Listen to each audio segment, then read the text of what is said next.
Ladies and gentlemen, thank you for your patience in holding. We now have our presenters in conference. Please be aware each of your lines is in a listen-only mode. You may submit your questions electronically anytime using the Q&A pod located to the left of your webinar platform. You may also download a copy of today's presentation using the Resources pod directly below the Q&A pod. It is now my pleasure to introduce today's first presenter, AJ moderator, John Riggi. Please go ahead. Thank you. Hello, everyone. This is John Riggi from the American Hospital Association, your senior advisor for cybersecurity and risk. Thanks for joining us today for this very important discussion, including in our continuing cyber and risk educational series featuring nationally recognized experts from healthcare and the cybersecurity community. Today, we're really fortunate to have a combination of expert leaders from healthcare and the cybersecurity community. They'll provide us with their perspective and inside story on the cyber threats faced by healthcare and what we can do to help reduce that risk. And first, I'd like to introduce our participants. I'm not quite sure about this slide here. It looks like I'm about to interview Mike Hamilton. John kind of looks like the lawyer for Mike, but I can assure you we're all pleased to be here. So, Mike, let me turn it over to you perhaps and introduce yourself with a few words. Sure, thanks, John. Just briefly, I've been in the IT security, cybersecurity business for about 30 years, and various roles I've held have been policy advisor to Governor Inslee in Washington State. I was the vice chair of the State, Local, Tribal, and Territorial Government Coordinating Council for the Department of Homeland Security. I was the Chief Information Security Officer for the City of Seattle for about 7.5 years. And prior to that, I was all in the private sector, including a lot of the health sector, as the managing consultant for VeriSign's Global Security. So that's me. Great. Thanks, Mike. And John Delano, maybe a few words about yourself. Sure. Thanks, John. My name is John Delano, and I'm currently the Regional CIO for Advent Health.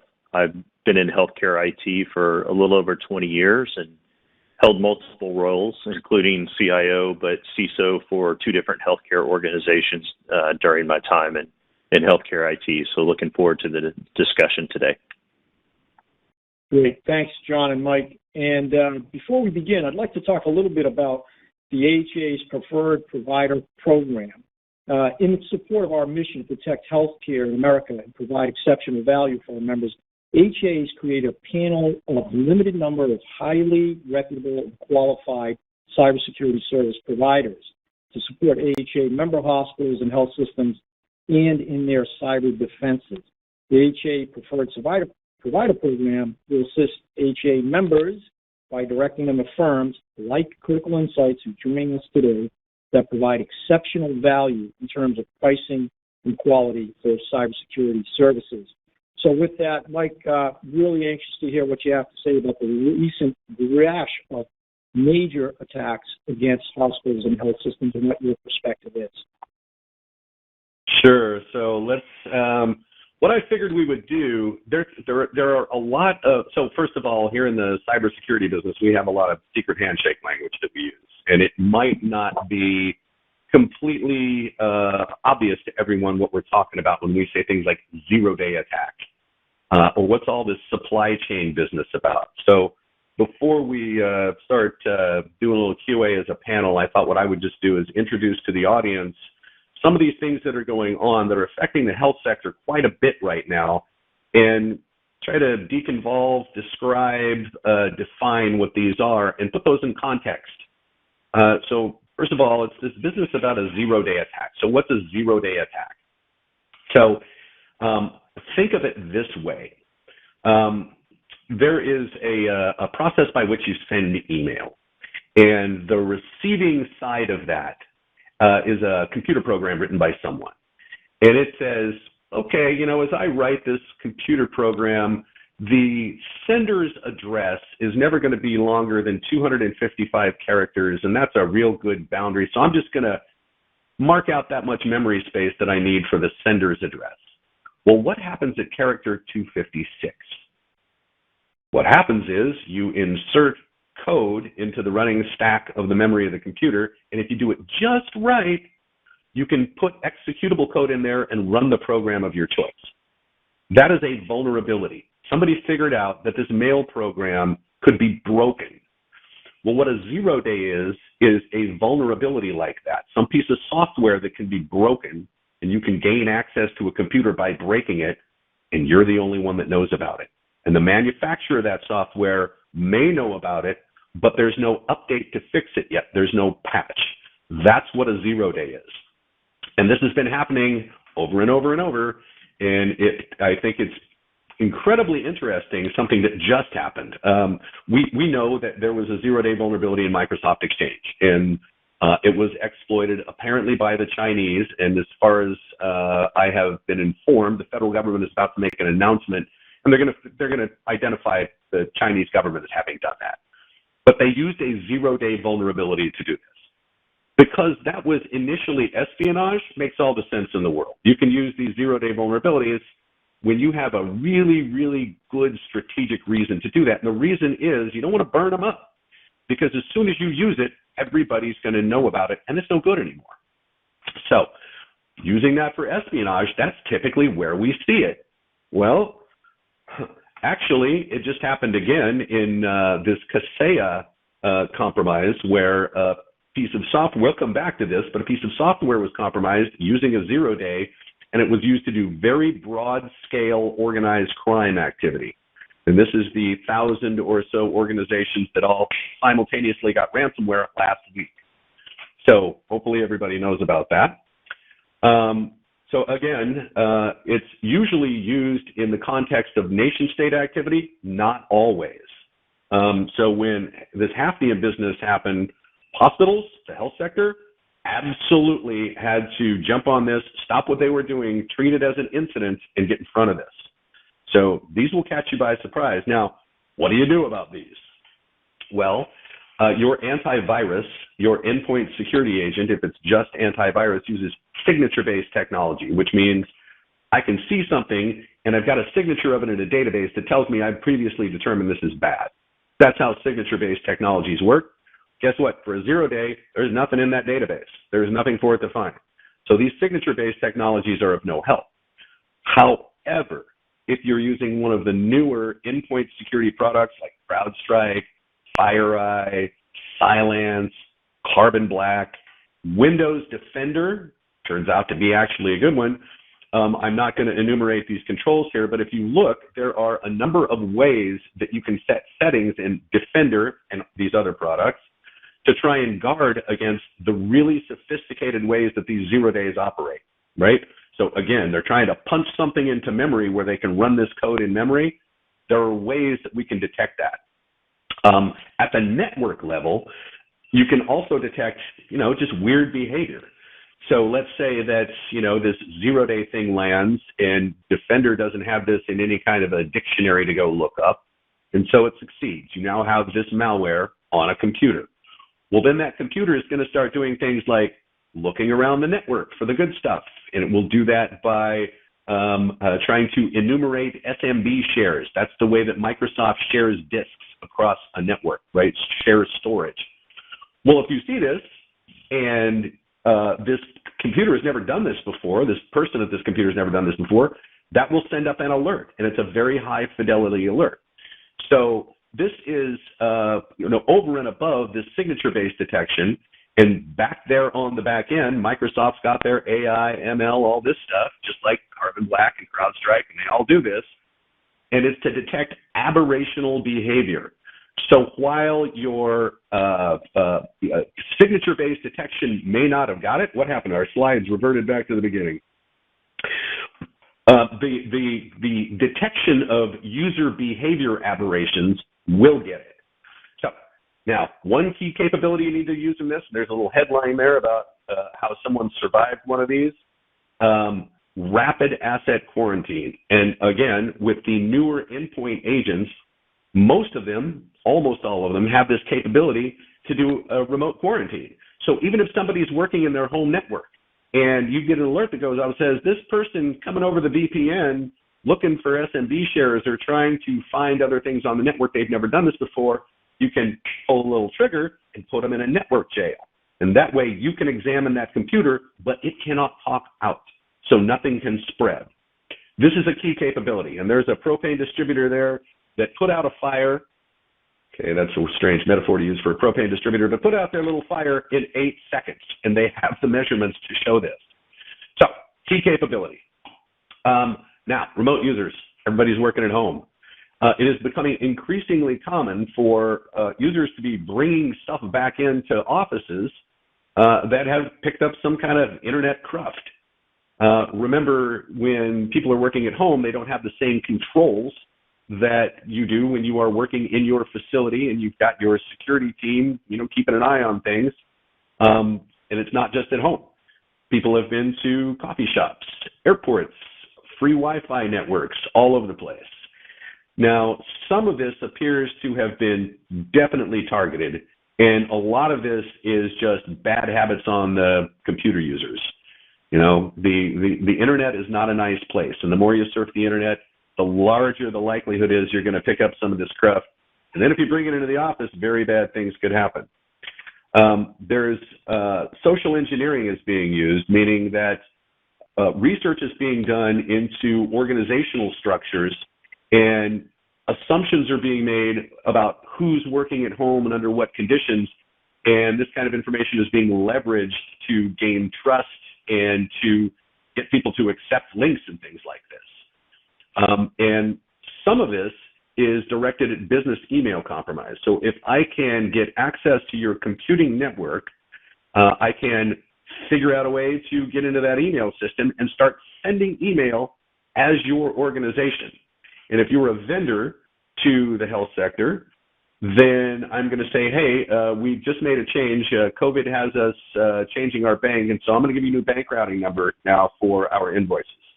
And I know of a case where this just happened, and a nonprofit missed out on $800,000 worth of payments from one of its beneficiaries because during all this confusion, somebody changed the bank routing number. So a lot of this, as I say, is being brought in from remote offices into the offices that we're starting to repopulate now. Some of it's targeted, and some of it is just, again, bad habits on the part of users and then bringing those computers back after those bad habits. So what do we do about this? Well, first of all, if users are going to work at home, we should really be telling them something about the safety of their home networks and the security controls that they have available to them. That is now part of the attack surface of your organization. So providing some guidance on home network security. What's a good Wi-Fi password? The name of your dog is not it. For example, whether or not your internet router is open to the internet for administrative login from anywhere in the world. Probably a bad idea. So there's things that you can do to counsel your users about their home networks. Multi-factor authentication is your friend everywhere. Largely, this is more important now as a topic than it has been in the past, because one thing that is under attack more than anything else are user credentials, passwords. And if you use multi-factor authentication, after your users get fooled into giving up a password, or we find that in one of these password dumps, Yahoo, billion passwords, that they shared a password and somebody can use that to get in, if you're using multi-factor authentication and the second factor comes in over your phone, big deal. We don't care if you have a password or not. So multi-factor authentication, especially when people are working remotely, hugely important.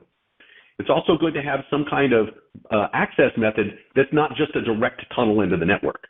You say, well, that's an encrypted tunnel. That's secure. Yeah, that's an encrypted tunnel, and I can move all kinds of trash that happens to be encrypted over the tunnel, but it's still trash. So that's not the best way to do it. The better ways are to use brokered services like Citrix, for example. You connect to Citrix. Citrix connects to what you're allowed to use. And that way, you're never really in direct communication with any of the computing facilities at your place of business. It's all through this Citrix mechanism. There are other things that we do as a provider of security with remote analysts. We had to figure out a way to do this. So everybody's got a managed laptop, and they have to use a virtual desktop in AWS for them to be able to access customer data. It's all very carefully controlled. So again, that intermediary step there. So you're not directly connected to a data source. And this is very important. Your users at home, you got to have some good endpoint monitoring out there. You have to have some kind of, that cannot be an opaque part of your organization. And finally, for those of you that would like to break some new ground, a policy of personal use on a personal device will really help a lot. When I was the CISO for the city of Seattle, I could prove that 40% of the compromised assets in the network came from the use of personal email.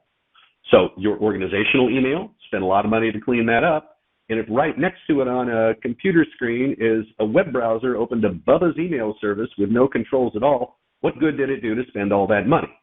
So personal use on a personal device, just from a, how to spend your money correctly, that policy change can do more for security than any other gizmo you can go buy. Okay, supply chain.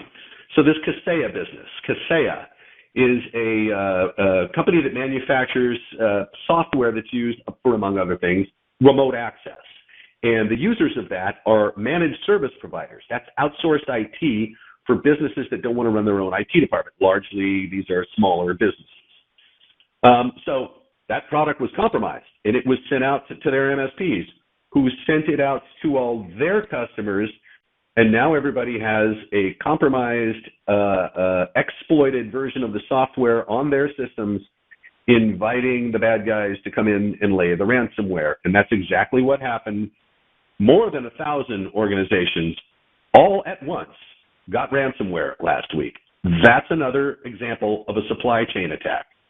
So, in the health sector, you all have business associates, and they all have to sign a business associate agreement. And the letter of law is if you are a service provider for a covered entity, you can be audited against HIPAA. Well, that may not be enough of an incentive for everybody to do the right thing. So this business about third-party management, risk management, and supply chain security. President just put out an executive order about supply chain security. And so eventually, public policy and the federal government will come to our assistance here, unless the private sector pushes back, says, now we're just not going to do that, which is also a possibility. But let me just say, this tactic, this coming in through a service provider, a business associate, a vendor, is increasingly common for healthcare. And last year, this was greater than 70% of the patient record breaches. So this is an area of focus that we cannot ignore. Okay, SolarWinds was a supply chain attack. And by the way, new SolarWinds attack in progress today. Check your news sources because this is going on right now.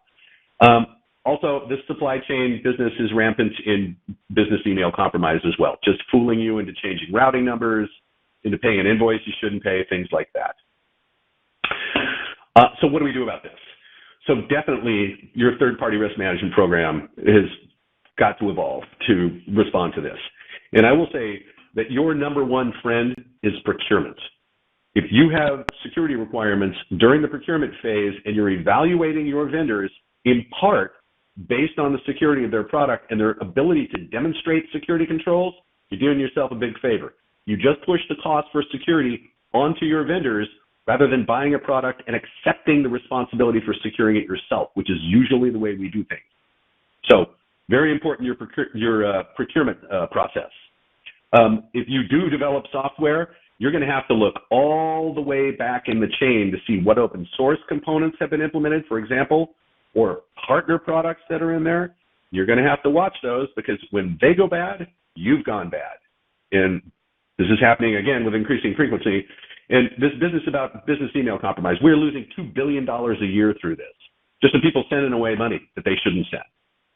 Definitely educate your users on business email compromise because supply chain are vendors. Vendors are trusted. We have trust relationships with them. That trust is being exploited by compromising a vendor and then exploiting that trust. You're going to say, hey, it came from the same place it always came from. They said to do it, so I did it. Going to have to develop some radar around that. So with that, there is a short explanation of some things that are happening, how they apply to the health sector, what their definitions are, and a little bit about how we can handle those things. So now I think it's time to talk.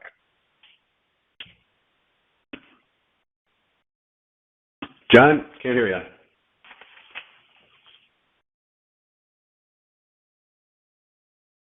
Okay, I think can you hear me now? All right.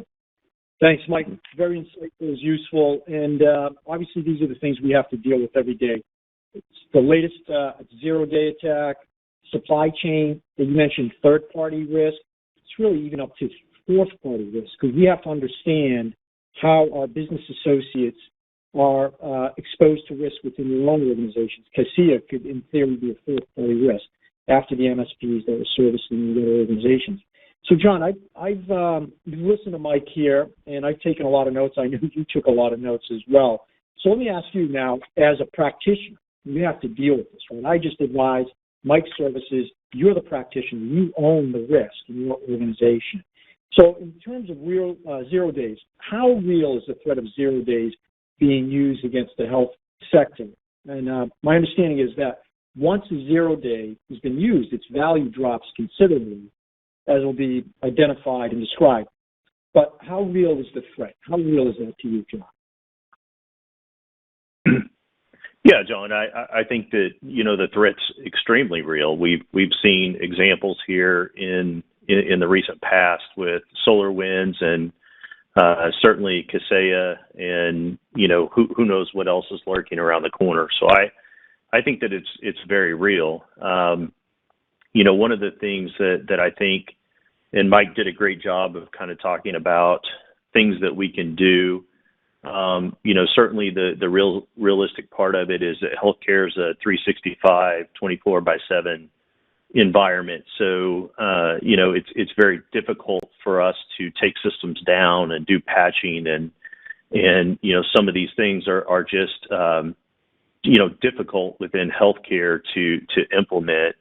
And what I would say is that I think that for us in healthcare to be diligent around these 0 day attacks, we're going to have to figure out how to take the time to do good cyber hygiene, and simple things like patching. And I say simple, but taking systems down to do patching is difficult in an environment that's always on. But we have to take the time to do that because, and you may have better statistics than I do, but what I've heard is that 85% of these can be eliminated just through simple good hygiene around changing passwords, patching, the use of AV, things that we can do that are fairly simple.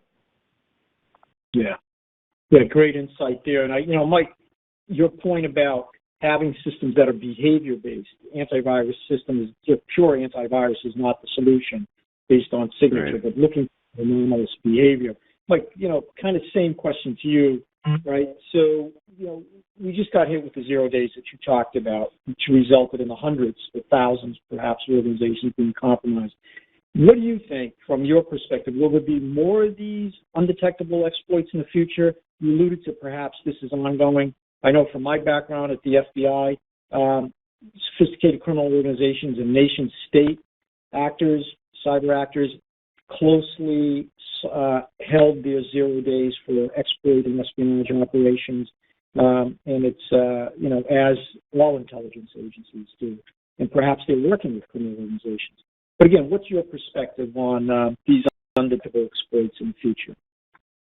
Yeah, so that is a great question, and I think we just turned a very strange corner with this Kaseya business, right? So Excellion was a 0 day, but it was not really the same. It was a lag in the time it took people to patch. So as John says, when they say there's a 0 day, we just came up with a patch, drop what you're doing.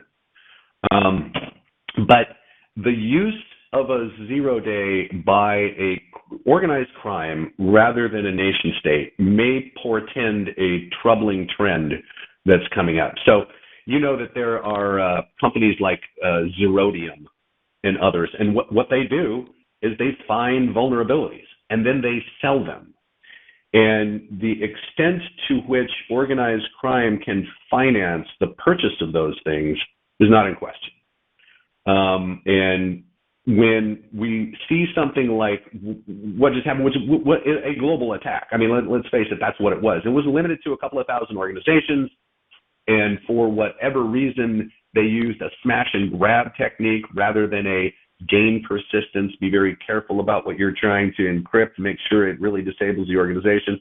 All they did was encrypt the servers that had the bad agent on them, and didn't go any farther than that. Why burn a 0 day for that? So, you know, it's either that organized crime has greater access to these and we're going to see more of them, or this particular gang is actually in collusion, cooperation with their home government. And the government may be providing this access to these 0 days for the purpose of, you know, furthering the strategic interest. Okay, I'm just going to say it. It's Russia. Okay, it's a Russian gang, and we know who it is. We have pretty good intel, and the reason is because they raised their hand and said, hey, it's us, this Russian gang, pay us. There's not a lot of speculation about that. We don't know if the government was involved, and before we can take any action really at, you know, the federal government level on this, we have to prove that they had foreknowledge. Okay, well, we probably will never be able to prove that. But the fact that there may be this cooperation and this sharing of tools, this could end up going badly in the future, because I don't remember seeing a 0 day ever used in this capacity before.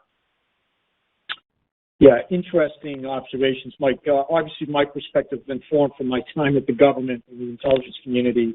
Not a new phenomenon that organized crime groups, foreign-based, provided safe harbor in Russia, China, Iran, North Korea, collaborate with the government to conduct cyber attacks. Right? So we saw WannaCry. They exploited what was a 0 day, Eternal Blue, and then promulgated, distributed on the internet by some shadowy group called the I believe it was Dark Shadows group, and then turned into the WannaCry ransomware, which in effect the government then subsequently proved it wasn't this criminal organization propagating WannaCry, it was the government of North Korea. And it had twofold purpose. That's right. So not only to pretend that it was criminal activity, but also to raise money to evade sanctions. So, I mean, we could go on and on about the strategic significance of that. So were those funds used to fund North Korea's nuclear program? I mean, the blending, what I call the hybrid threat, criminal organization, nation-state sponsored, has massive strategic implications for global cybersecurity. John, let me stop there and turn over to you. I know we're getting into some deep discussion, but some of your thoughts on that. And let's talk a little bit about supply chain, too. I mean, we touched on that quite a bit, Mike. So your observations on that, John, and then on supply chain, how can an organization defend itself against the trend we've seen in third-party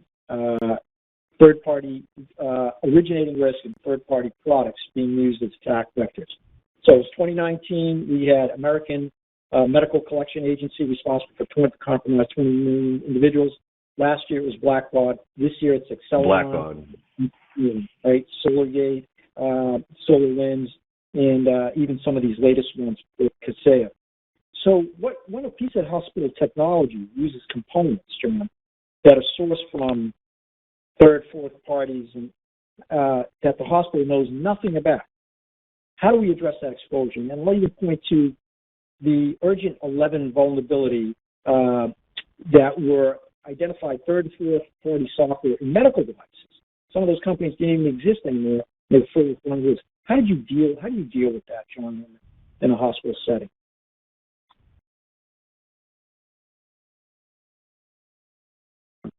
Sorry, I was muted.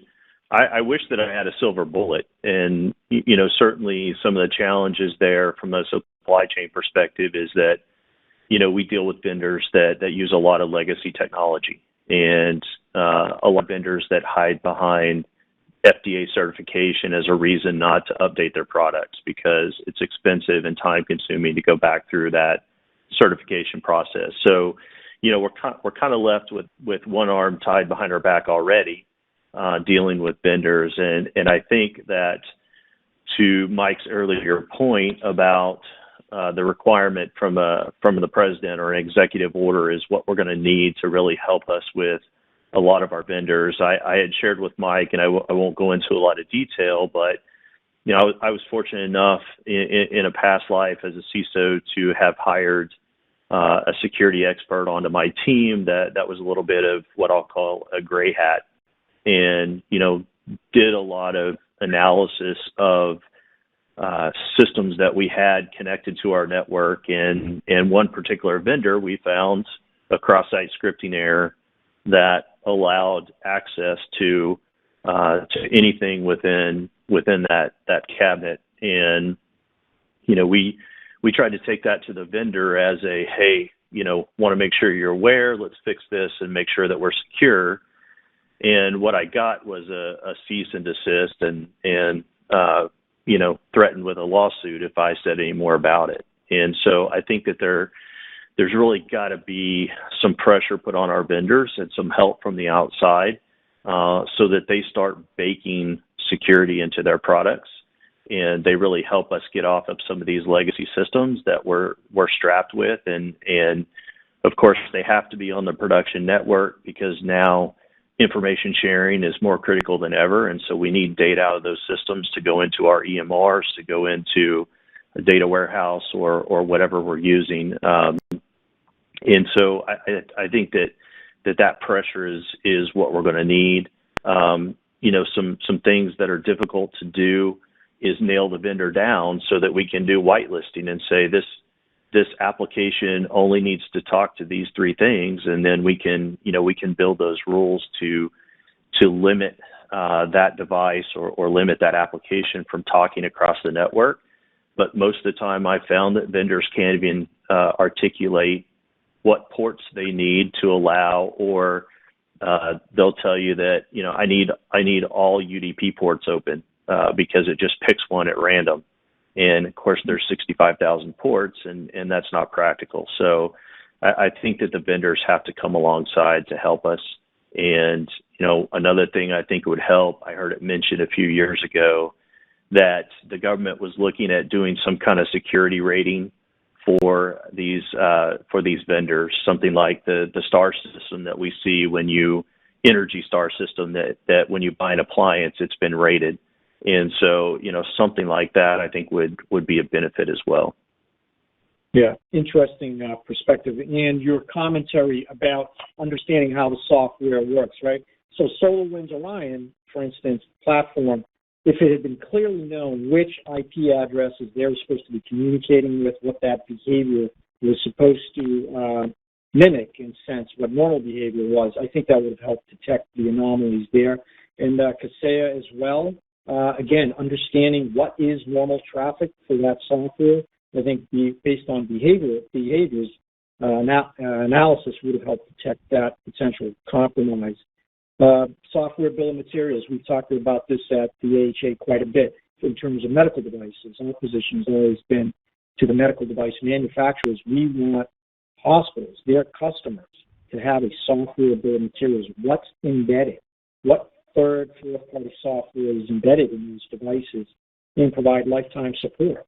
A lot of legacy devices in hospitals because it's expensive to replace, right? Solution is not simply, you need to spend another $5 million on a linear accelerator.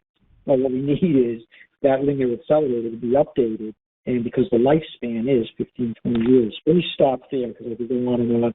Mike, I guess as long as we're talking about policy, so the president put out an executive order, as you alluded to a few weeks ago, which focused mainly on supply chain security. What kind of changes, now I know you're not in the legislative or the advocacy arena, but what kind of changes and potential regulations do you expect from the government as a result? Yeah, great question. So the federal government is using its clout as a gigantic purchaser to make change. And so I said earlier, procurement is the best friend that you have. Well, this is the federal government using the process of procurement to get the outcomes we want. And the outcome we want is for vendors to sell products that are secure out of the box, and we can demonstrate that. And they've got some go-forward plan for we will identify vulnerabilities and we will have a method to fix them in place. These are the goals, which sound like great goals, and because of the magnitude of the business that federal government does, the idea is vendors are going to have to get in line if they want that work.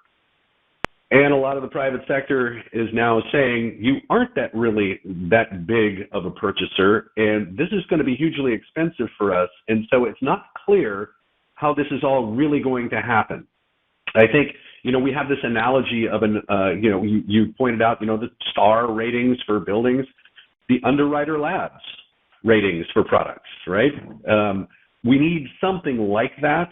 And I think ultimately, that's where we're going. I believe NIST maybe working on something just like that. In fact, I think Underwriter Labs is working on something like that. But a few things. You talked about, the software bill of lading. And that's where we're mapping back all the way back to all the components. And no matter where we got them, we have to track them. That's going to be a heavy lift for some products. And that could incentivize companies and software developers to not implement third-party products or open source code or things like that, just so that it's easier for them to manage all of that. If you want that seal of approval, maybe that's what you got to do. You brought up the issue of vendors, hiding behind FDA requirements for the certification of systems that are involved in health sector technologies. Right? Why can't we use Windows 10 as a front end to that MRI machine? Well, we haven't certified anything past XP. I actually think there too, the federal government could be involved in relaxing a little bit these FDA restrictions. Certainly when we're talking about clinical testing and things like that, 21 CFR Part 11, never going to go away. But when we're talking about, the front end that works a piece of technology, let's put a secure system in front of that. And I think that we can demonstrate that it will work just fine because we're not talking about, clinical human trials in something. I think there could be a little more flexibility there with the FDA. That's also, a federal government lever that can be pulled. And then finally, and this is not so much the government, but John, you talked about this where you reported a vulnerability in a product and were not only ignored by the vendor, you were threatened by the vendor. There is a process called responsible disclosure. And I think that, some of the health sector technologies could use a little of that methodology where a vulnerability is detected, it's reported to the manufacturer with the following phrase: you have 60 days, and then we're going to make it public. And that's legal. Now it's a gray area because you got threatened, with a lawsuit. Just as a reminder, but it's a discussion. I frankly think that the health sector, technologies could, embrace this responsible disclosure business rather than resist it. But I do think it's going to require the FDA stepping up as well and being a little more relaxed about what they'll certify. Yeah. John, I'm going to turn it back over to you, but I just had one commentary there. So I know some vendors hide behind, we have to be careful about applying the security update. We need FDA guidance, approval. The FDA has guidance out there that allows for expediency in applying security patches to even medical devices. And there's a carve-out for that. So, folks interested in that, we would refer you to the FDA proposed the pre-market, post-market guidance to manufacturers. I would look at that very closely. Now, on your side, John, in the practitioner field, you can't just apply a patch immediately to all these, like ventilators, for instance, without understanding what is the impact on the operation of the ventilator, so forth, or break the device. But in the federal government piece as a procurer. So it's interesting. They're acting as a little bit of a regulation through the EO, somewhat of guide, but we're also pushing market forces to encourage the manufacturers to incorporate cybersecurity. This is what I say to the vendors all the time. Cyber sells. People are looking for cybersecurity in your product, and that can be the distinguisher between your product and someone else's, especially when it comes to medical devices. So, John, I'm going to get off my platform and turn the platform over to you.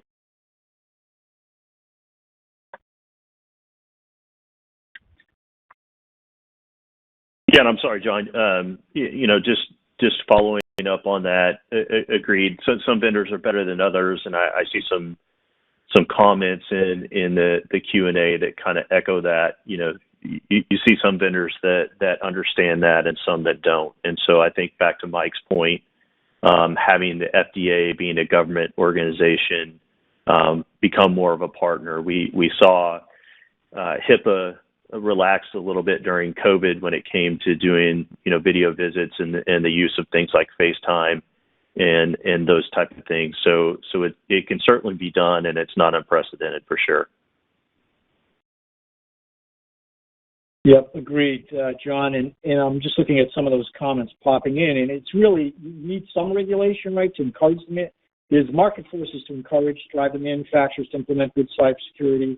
The HA's official position is, quite frankly, that we want to see both pre-market and post-market guidance issued by the FDA be made mandatory for medical device manufacturers.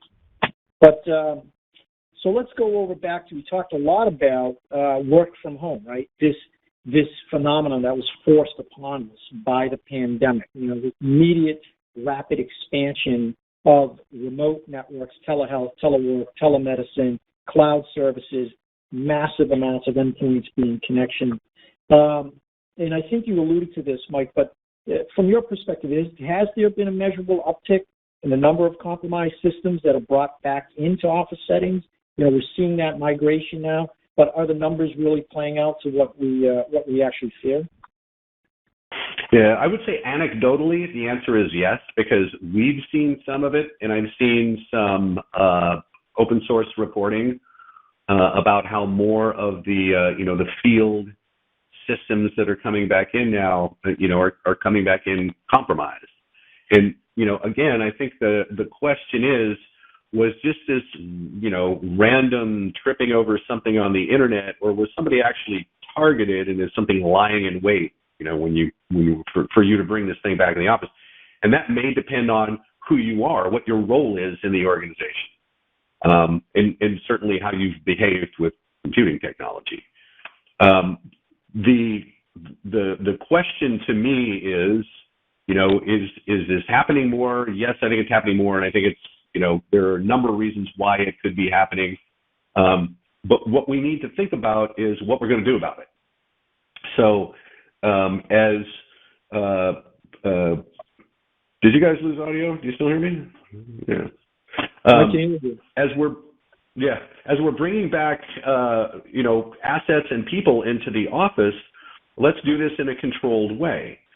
So, having a staging area and having a risk-based method, right? Looking at the attributes of these systems that are coming back in, the owner of this, what was their role in the organization? To what did they have access? How sensitive is that? Because treating everything equally and, putting everything under a microscope is going to be enormously expensive and very time-consuming. So a risk-based method of evaluating how much we need to inspect devices coming in, some of those may just need to have a scanner go over them and say, yeah, you're clean, go back to work.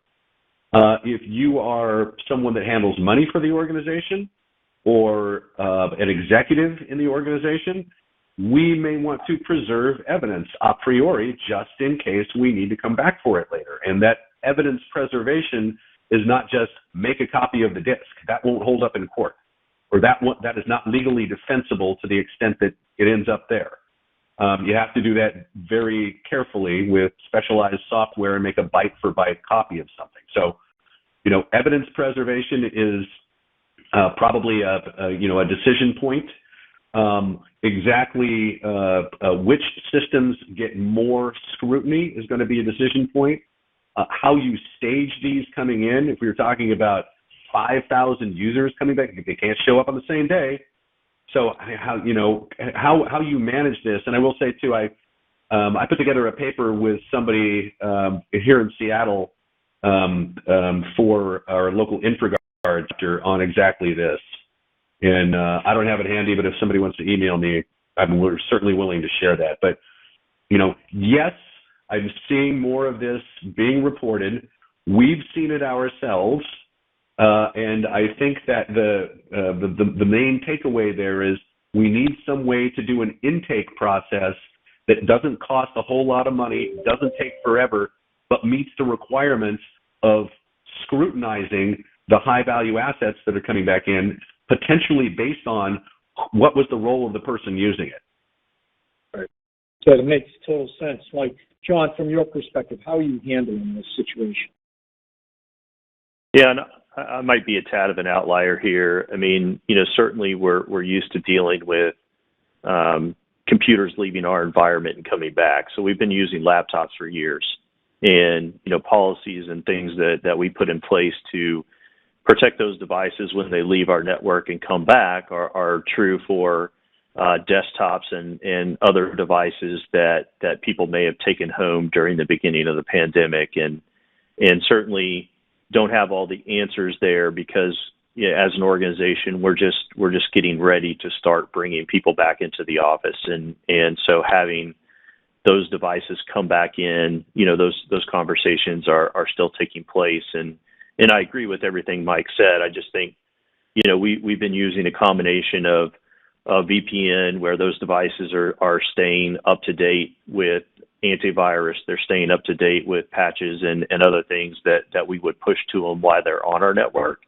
And so, my concern I don't think is as great as probably what Michael's seen.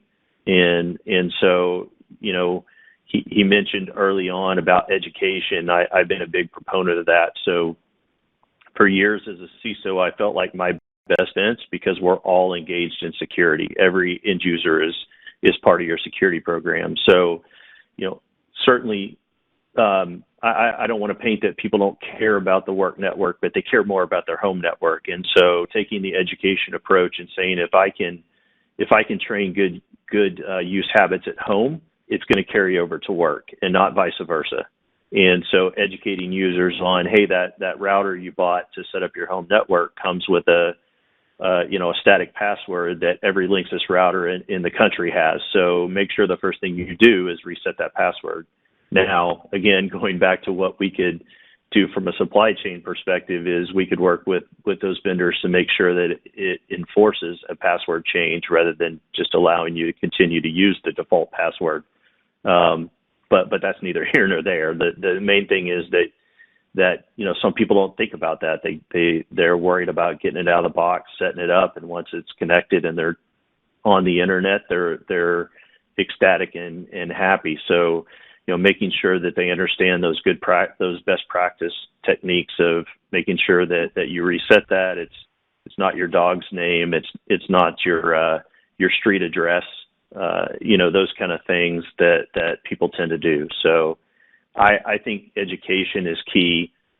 More sophisticated organizations can use things like network access control or NAC that require a device when it's plugged in to meet certain standards before it's allowed access to the internet or access to the network. Those kind of things, but that's not something you can start to turn on tomorrow and have in place for August 1st when people start coming back into the office by any means. Yeah, I agree, John. Just a couple of quick observations. So this return to the office is not a singular event. Most organizations are now adopting a hybrid work environment.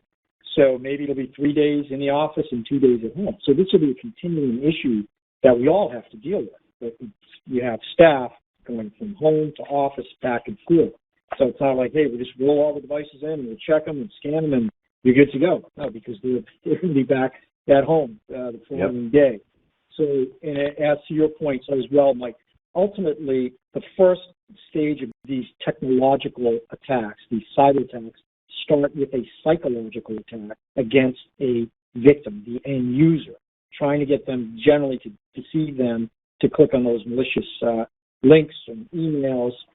Again, perhaps the targets have been researched as well. So as we go back and forth, and Mike, did you have any other thoughts too? Now, John gave us some tips on. I do have a thought here because you brought up something really interesting, and I'll pivot a little bit off what I said before, which you have all these folks out in places you don't control. education is definitely part of that, right? Here's the things to go, twiddle on your network to make it more secure. And I said, we should be monitoring those endpoints. We should be knowing what's happening out there. Those are our computers. Those are the organization's computers. There are policies about how they're supposed to be used, and we monitor. And most organizations have the following phraseology in their policies: no expectation of privacy. Okay? It's starting to become more of a topic, this business about monitoring employee activity when they're working at home or in some kind of remote office. Part of that is well-founded, because depending on how you're doing the monitoring, you may be monitoring activity for somebody's whole family, and that's not good. So there are devices, and this is kind of over and above, but this is what we do. We deploy a device. I won't name the vendor because I don't want to do that. We deploy a device on our analyst home networks that segments their home network. So they're in our network, their family's in their own network, and we have no visibility into that. And then we are free to monitor as we need. And it does not, create some a privacy problem. And the reason I bring that up is because this is more and more in the news, how employees are not happy with being monitored in their home networks, yet we need to do this thing for security. So we have to find some kind of middle ground here. I think part of the reason they don't like the monitoring is because what they're monitoring is productivity, which turns to be a little creepy.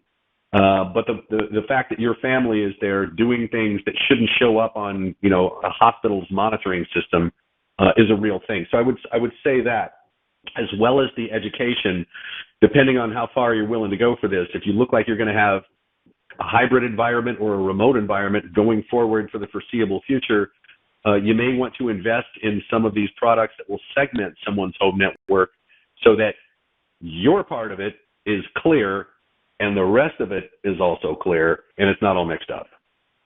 Yeah, agreed. And again, I think that supports the argument or the objective of having totally separate devices as well. So organizational devices which do not have access by policy to personal emails, social media accounts. We have lots of whitelisting allowed there. But yeah, in terms of monitoring the behavior on the device versus the behavior of the person. But again, microphones, cameras, all of that, we're going to be dealing with this for the foreseeable future. One of the things, last comment here too about the education piece.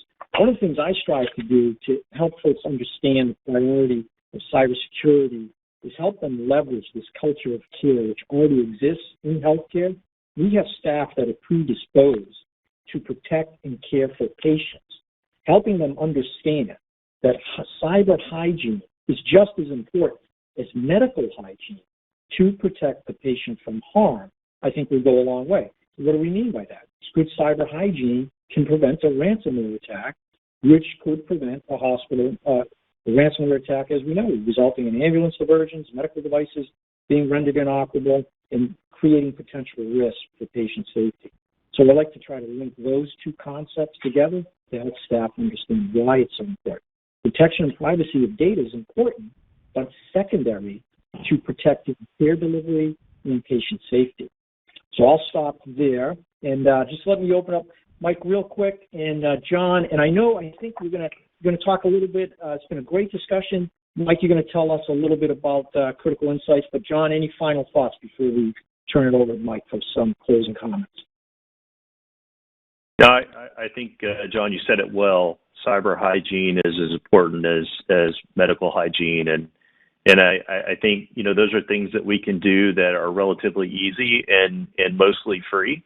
And so, again, going back to the idea that just practicing good cyber hygiene can eliminate the majority of threats that are out there is something that I don't think that we should take lightly, and something that we should incorporate into how we educate our users and how we safely get on the internet and do business on a day-to-day basis.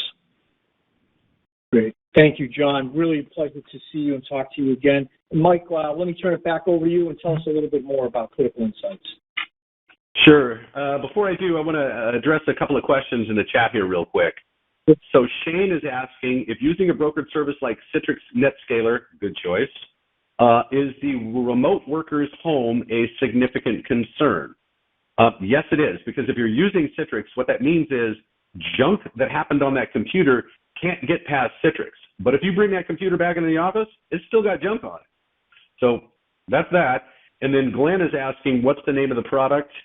The product is a Ubiquity product. I can't remember the exact model, but Ubiquity makes interesting stuff for home networks. And one of those is this separate, your work segment from the rest of your network. So, and they're really inexpensive too. So, just wanted to get those real quick.